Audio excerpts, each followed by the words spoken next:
This is a demonstration of Reprompt, an e-learning system utilizing spaced repetition. When you first approach the site, you'll see you get a redirect if you're not authenticated to the auth page.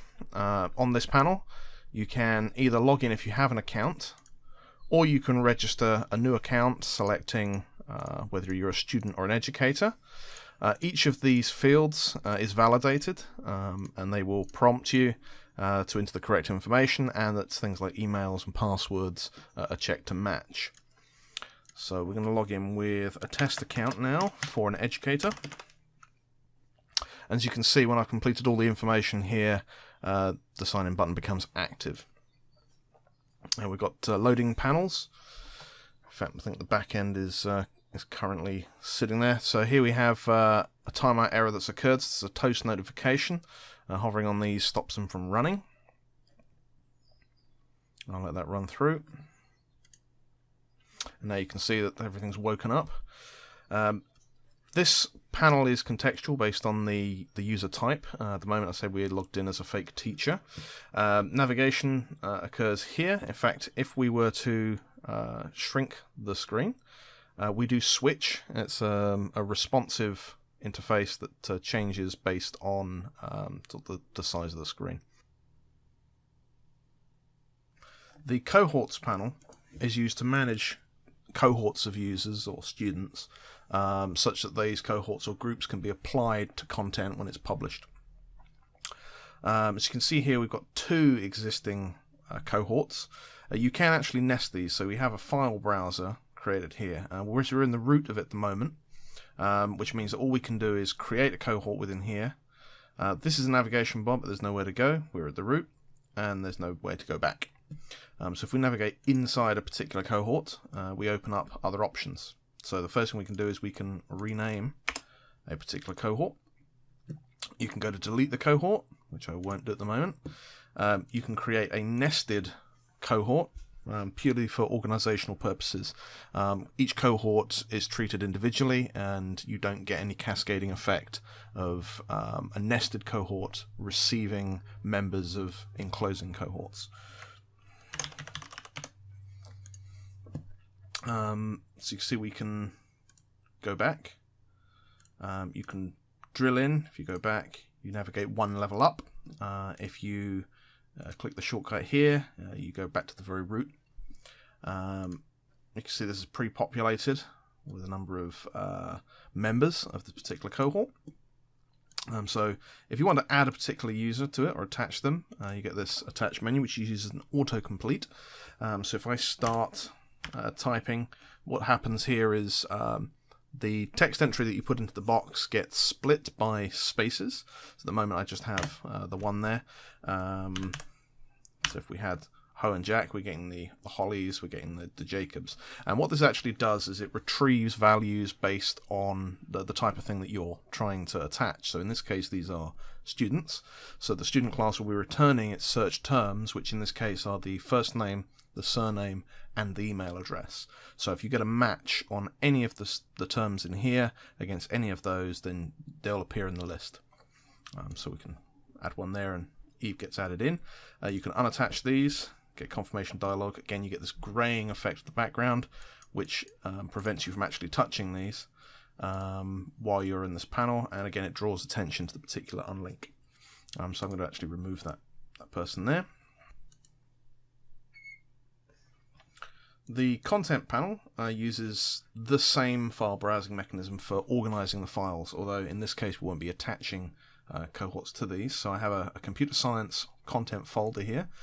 In that I have SDP, and within this we have a package. So you add packages by selecting this icon in the same way that we would attach, but we just create the folder or the package itself that we're going to assign content to. Again, you've got the ability to rename and to delete. So here I'm going to drill into this design patterns component here. So this is the package of design patterns. Within that we have two mini topics, factory and singleton. So although this is an overall topic, we're breaking this down into sort of smaller chunks so that a learner can have an individual mini topic assigned or tracked in terms of their learning and understanding, so that if they understood the singleton but didn't understand the factory, rather than showing them material from the whole of this package, it targets just the area that they're weaker on. So if I select one of these, we have the factory here.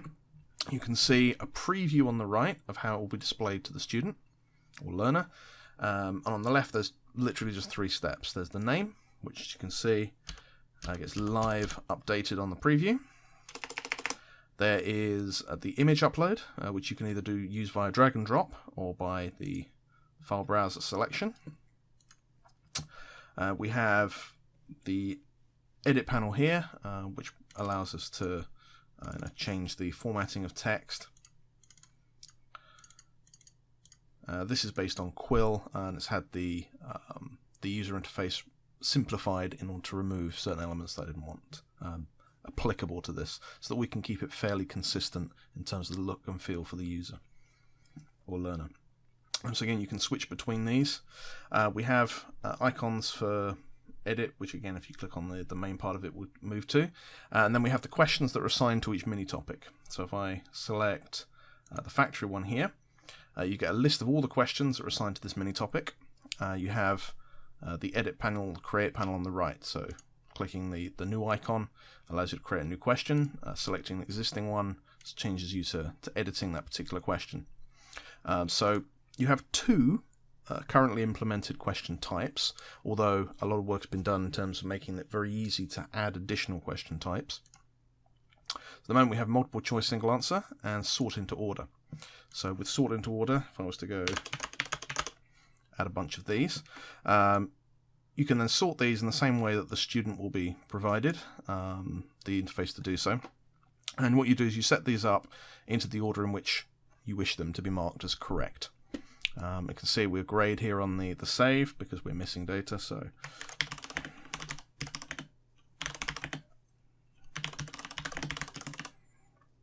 and now we'd be able to save that if we wanted to. You can see we've got the listing here, and these are sorted alphabetically.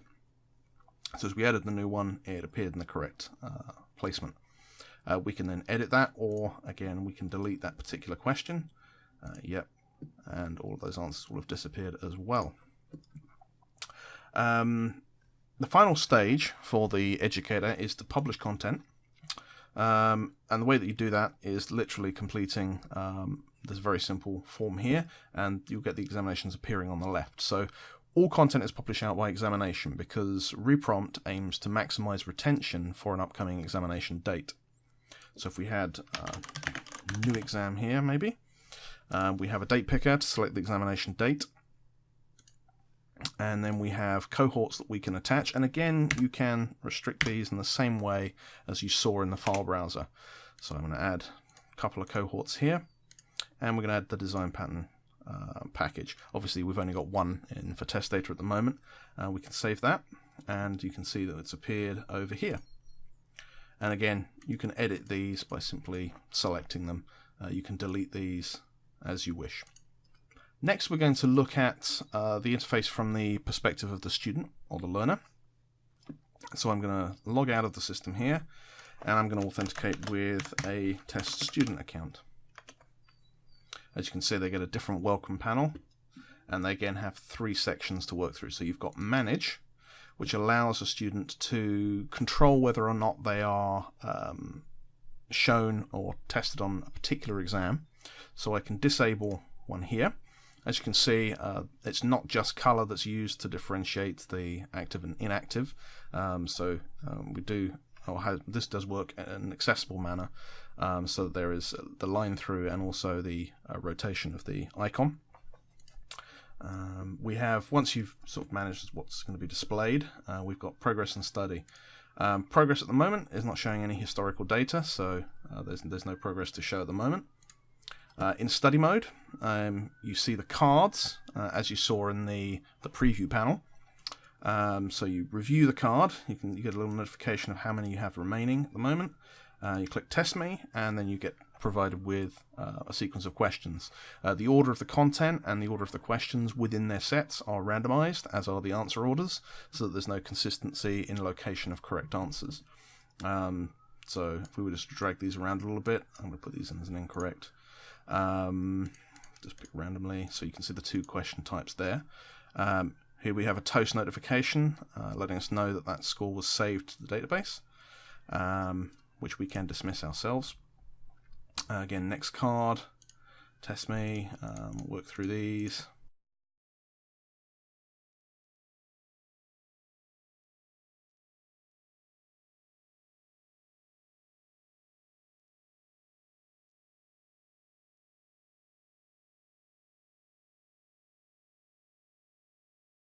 As we see, when we completed the content, it says we don't have anything else to review.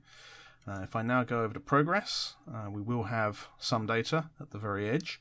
So if I hover on this, it will show you these sort of indices points. So the information system exam that I clicked through incorrectly, you can see here, we've actually got a negative score.